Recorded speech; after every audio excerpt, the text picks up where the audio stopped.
Hello everyone, I am Tessellating Hexagons, back with some more Another Code R. In the last episode, I commentated like absolute shit and just sort of mouth diarrheaed all over the episode. And in this episode, probably more of the same, because once again I'm recording this late, because once again I've been busy. In the last episode we got our bag back, and then also our plectrum case, and then we've heard music coming from in here, and sure enough, it is Hairy Sands and his squad. Although, I must dispute when Ashley says, in the synopsis at the start of the video, she says, they're really good at guitaring, and no, judging by what I heard in editing the last episode, no, you are not. You are like, you're very rehearse-flavoured, but that's as good as it's going to get with you, apparently. So the diner is indeed closed, but it's open for rehearsey fucks. What, so the owner's still delivering then? Yep, still delivering.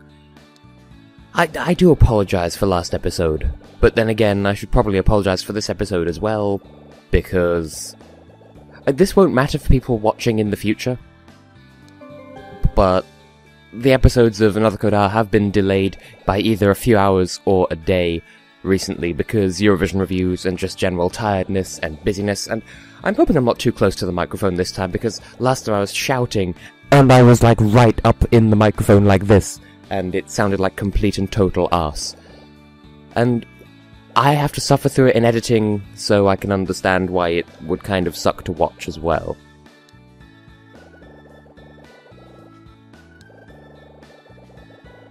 Right, so you're competing in this really serious competition that Ashley's taking seriously and believing in and everything, and yet Hairy Sands is just like, nah, it's just a bit of fun.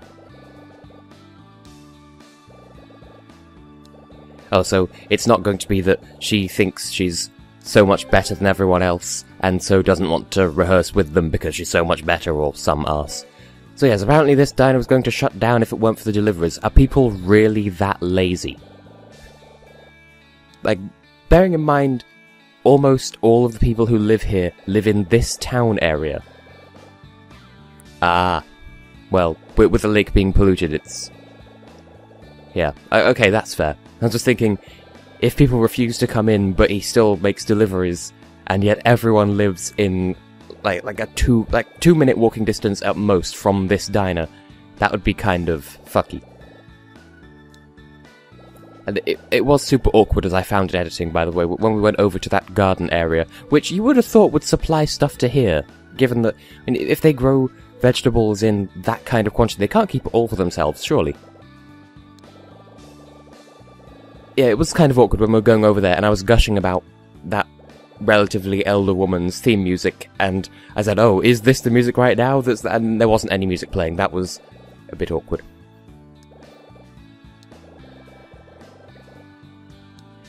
So, this is kind of...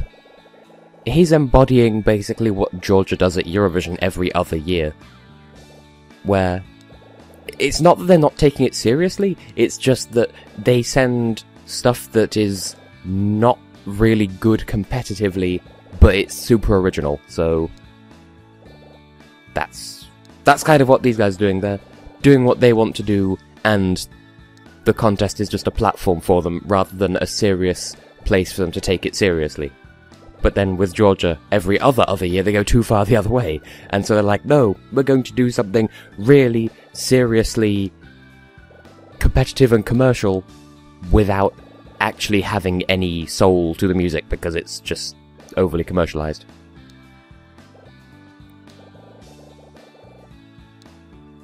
And you're just breaking all the stereotypes. It does seem a little bit moral, like, oh, don't judge a book by its cover, hey, look, America, girls can play guitar and guys can play piano, and that doesn't imply anything about their sexuality or whatever. So, I know, it seems a little bit moral, but Elizabeth's cousin, Liberty Town, that's such an American name. It sounds like, it just sounds like something that, like, in a Japanese anime, that would be their name for a really stereotypical American town. Then again, that is kind of what this is. Well, I mean, you've mentioned this much about it, so nah, surely it's not going to be the same Janet, despite the fact that it's the same name, same age, goes to the same school. Well, I'd like to oblige, but you don't have your guitar with you, do you? Because you sent that on ahead to the venue, but you have your plectrum, but you don't have your guitar. Oh, well, never mind then. Is it the wrong size? Because I don't remember there being a guitar minigame in here. I had a guitar once. It was a Flying V. I feel like it felt like it was... I never learned to play it. I'm not going to get into the details about that, but I never learned to play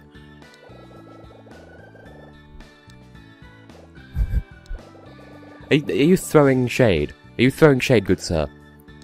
Are you insulting my technique on the guitar just because you know you might use a full-body guitar, but you should know that I'm all about that bass? Ha! I'm funny.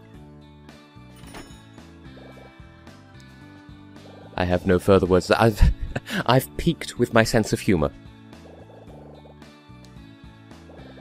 So this is Bob then, Mr. Bob, Mr. Potato Head. No, he's not Mr. Potato Head, that's Rex Alfred, I think. I don't remember. So, the owner of the diner, and the foot fetish, and the toilet. The toilet. It's not even forced, it just kind of slips out. Tee-hee. So yet more exposition. Hello, Bob, are we going to have to explain our entire life story to you at this point? Because that's what we do whenever we meet a new character, but... Oh, phone things are happening. Who says you could answer the ass phone? This is Bob's foot fetish, not Sans's foot fetish. Of course it would be Lizzie Betty. Oh, of course she's not coming. She's so above this, because don't you know she's so much better than you mere peasants, because she's just that sort of ass. Deary fucking a parcel of nuggets. That hat still looks like it has the Burger King logo on from a distance. Why is this a surprise to you? You heard him talk loudly over the phone. Quite clearly said she wasn't coming. Let me guess, we're probably going to have to go and console her needy ass. And apparently she has daddy issues too, so we have that. Yes, you will. And we will blow you away with our mad skills. Okay, that was a little bit forced. Oh god, we have more Bob! Well, he seems friendly enough. It's a very reddish nose, though. Are you like Summer Santa, with the dark beard and the nose?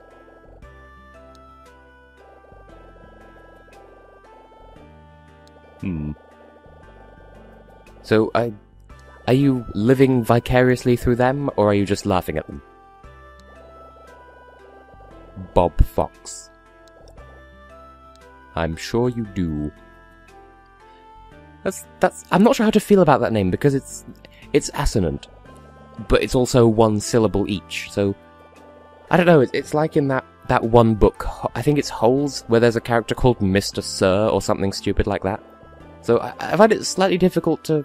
Plus, I mean, what's especially confusing is he's wearing a shirt with a bear on it. So, you're a human wearing a shirt with a bear on it, and your surname is Fox. Okay, then. You could just squash his two names together and just, like his first name and surname, and just call him Box. Which would be a bit cruel, in the same way that the UK's Eurovision entry this year, Joe and Jake, you could squash their names together and call them Joke, and that would also be a little bit rude. Also, apparently, Dr. Robbins likes music more than he's let on. I know, God, the conversation, it never ends. Oh, and he does do food after all. Well, no, but we actually kind of do need... The whole reason we came in here in the first place is because we needed something for Matthew's arse. Well, not his arse, but, you know. Is it free or will it just be put on our tab? It is, of course. Well, good. We will order that blue suede burger thing that Rhett and Link developed for a deliberately I was going to say exumptuous, that's not a word, but like deliberately extortionate experience. Because parodies and stuff. Is it American food? Or is it feet? Because it's Bob's foot fetish. I would love to title this episode that, but I feel like that wouldn't...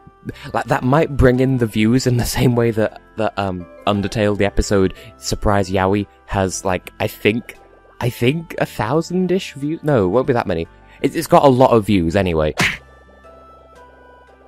So... I could call this episode that, but I'm not going to, because I feel like it would... Bad times would be ahead.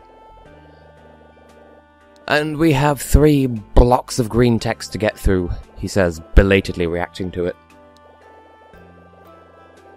So, Dr. Robbins is into guitars as well. He never told us. We have this common thread and we've not even discussed it.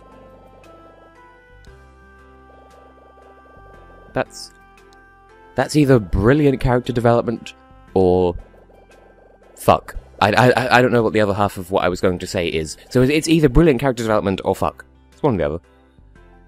And the people at JC Valley, they're doing worky things. Presumably that's what's polluting the lake, which is driving this arse out of business. Well, I think... Isn't the thing today because they have that interview guy with the photo. The thing got the email about in I think the episode before last, when we were looking at Dr. Robbins' emails. Oh yeah, and also, in the last episode, John Smith Sunglass was talking about there being a security breach. Could that be us and the DAS, or was that just happening anyway?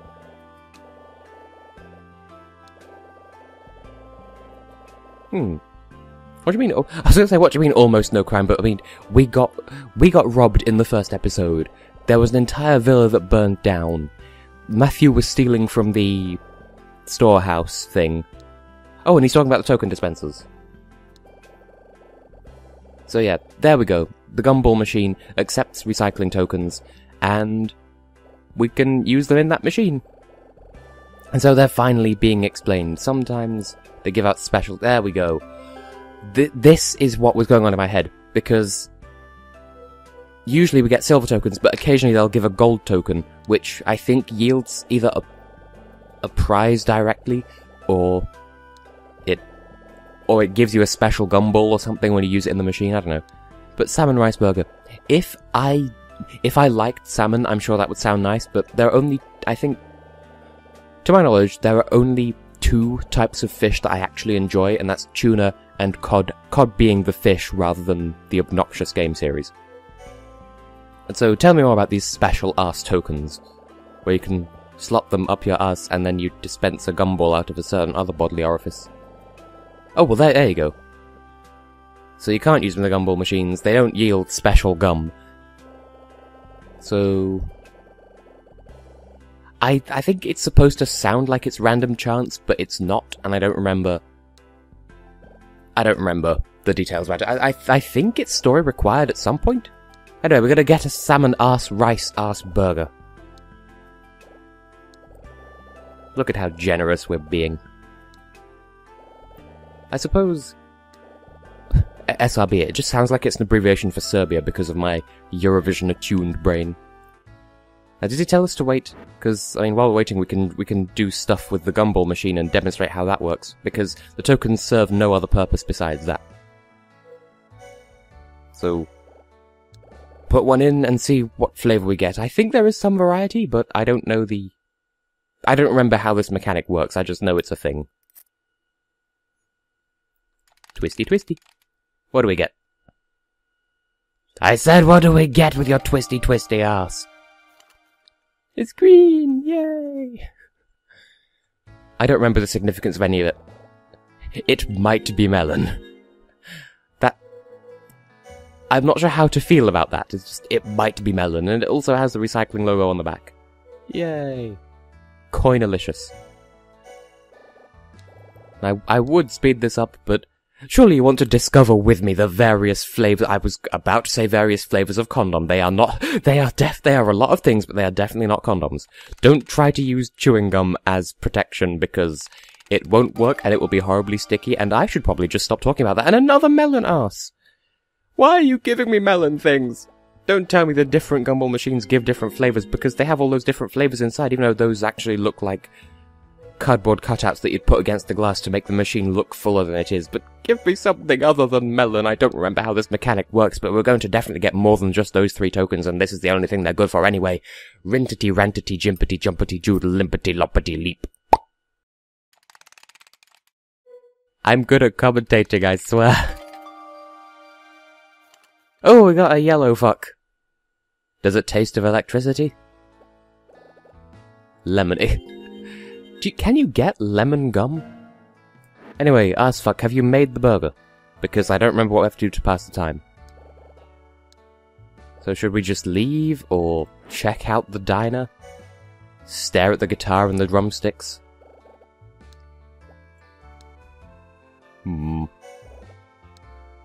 I don't know what to say. And the way you word that makes it sound like he only uses that guitar to practice, and for all other purposes he uses a different guitar or something. So are we going to look at these and have like a flashback or something? There we go. I guessed at random, and apparently I clicked on the right thing. But he's the guy we saw in that other flashback, isn't he? And apparently the mother enjoyed his salmon ass rice ass burgers. So many ass. And we're going to have one of those called back into reality moments by what's his face, Boxman, saying, "Yo, take your food." Because as I said, you can't have a flashback without someone demanding that you wake up from it in this game. Blippity bloop. Punctuated, of course, by a vibrating Wii remote. Steady on. Well, yeah, we can tell that. We can tell that as well. Let me guess, 13 years ago, of course. And so the whole life story comes out, I'm sure.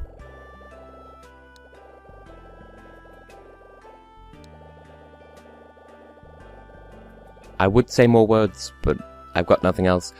See, I've pondered this before, and obviously I understand the nuances of talking in, well, the whole nuances of LPs and talking versus not talking, and like not talking over poignant moments because seriousness and stuff, but like those moments notwithstanding, do I talk too much? Because in my mind I feel like I should be talking not constantly but almost constantly. So if I'm quiet for too long, then it feels like I'm not, like I'm doing the game a disservice by just being silent, and then it's awkward for my viewers or something like that. And you know who that woman is. Of course, she's Japanese, and so she'd be really into rice and fish dishes, because in 1990 whatever, you get what I'm trying to say. Fish and rice are big in Japan, so she might have suggested to him, hey, use these ingredients in your burger.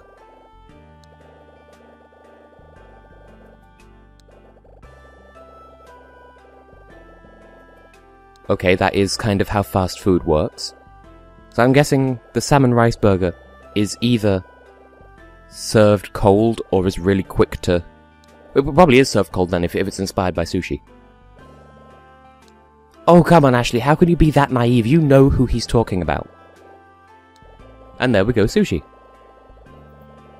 Oh, is sushi served hot? Oh, onigiri, duh. I was thinking, hot sushi? This is a revelation, I think. But, duh, onigiri.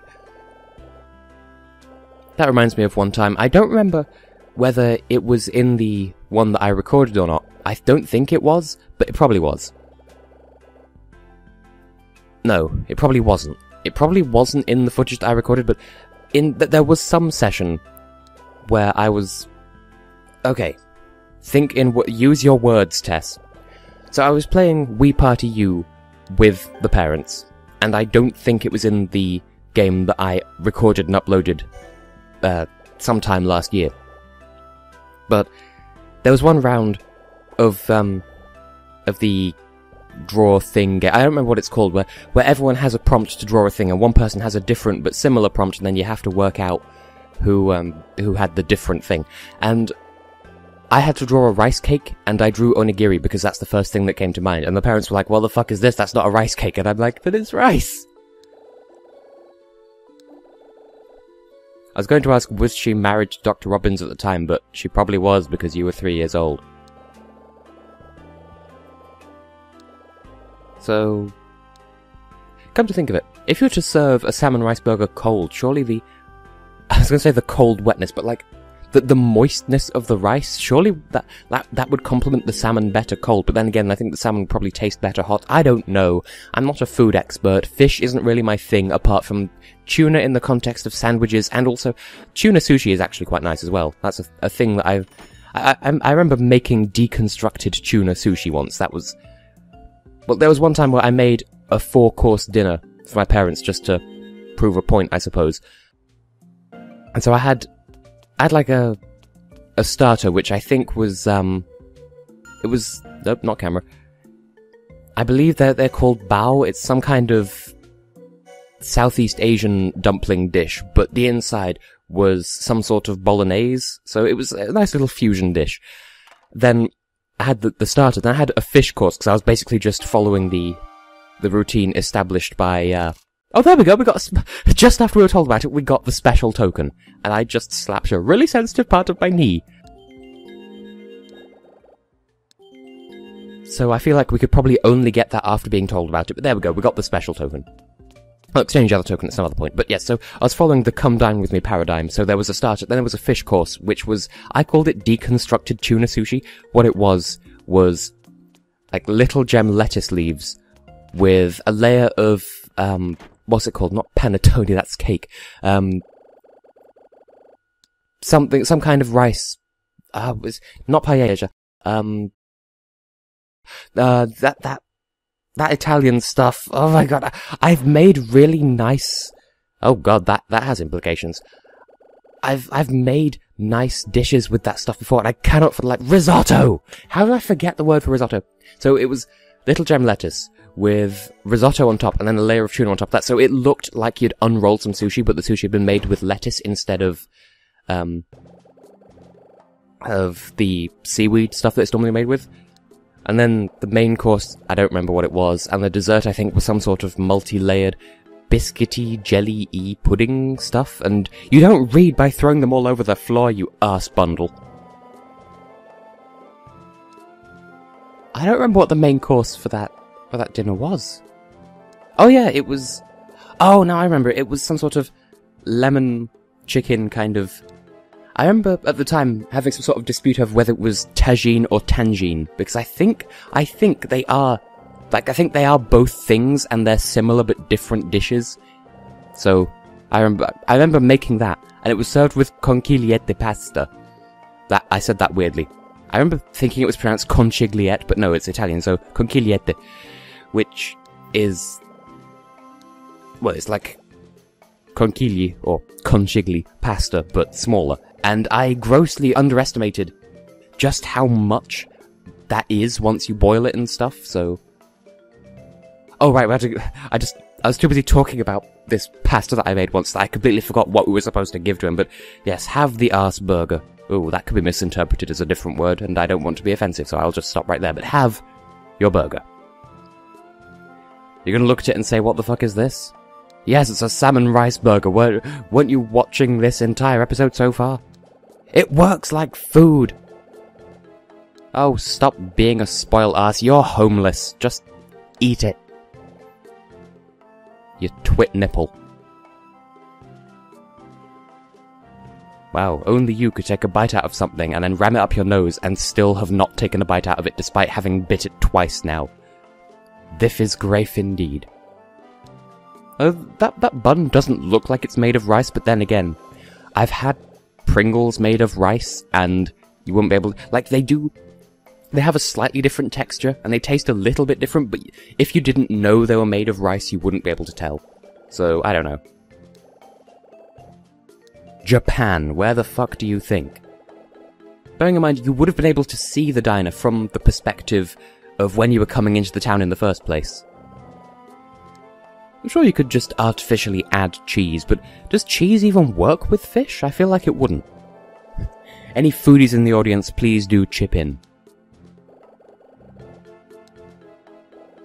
I'm surprised he didn't ask, "Oh, who's Bob?" And then we just have this half-hour dialogue about, "Oh, well, this is what happened in the last 26 minutes. Well, I say 26. It's gonna be cut down a little bit because intros and stuff that you normally don't see on recording because... What do you want me to go and do then? What do you want me to do? You just told me not to help you tidy up. What the fuck do you want from me? Oh, what's this watermelon-ass looking book? Oh, it's just neurology, not watermelon at all. So we're going to learn a little bit about JC Valley then. Twee. Not twee. Also not twee, but that's a very colourful brain. Has it been torn out by any chance? Because that's how these things go. Oh, nope, there we go. Very swanky looking building. I'm sure we'll never get to go there in person, so this is all the information we're ever going to get about JC Valley. Wait, so... he contributed so much to the cause, but he's considered a curse. The fuck is this logic? Another medium. That's... Wait, I'm mixing up the name Another with a new medium or something. Anyway, Greg Davis. Well, of course, because Sunglass... Well, John Smith wasn't his real name, and not to be confused with the comedian Greg Davis who came up with Bad Dong, because that was the greatest meme to ever come of the Big Fat Quiz of the Year. But you can't exactly Google Greg Davies Bad Dong, because who knows what Google's going to turn up with that kind of input. Great, can I go now? Because you've been tidying up those books for ages and they're still not tidy. Fade to black. There we go. You took so long and you haven't even moved that we required one pair of pants later. And apparently someone's at the door. I wouldn't know, and how are we supposed to know? I'm in the same room as you, but I'm looking away from the door. Which means that we're looking away from the downstairs door as well. You're more likely to know than I am. Even with the contextual information that we've got that you haven't. That sounds a bit like inflammation. And I should stop the video now because this is probably another 10-minute cutscene, but I've done 2 short episodes so far, so I'll make this... Well, we'll see what this conversation has to contribute to the cause, and to hell with how long it takes. So hello. Have you eaten your cereal yet, Mr. Gosling? No, he quite clearly isn't.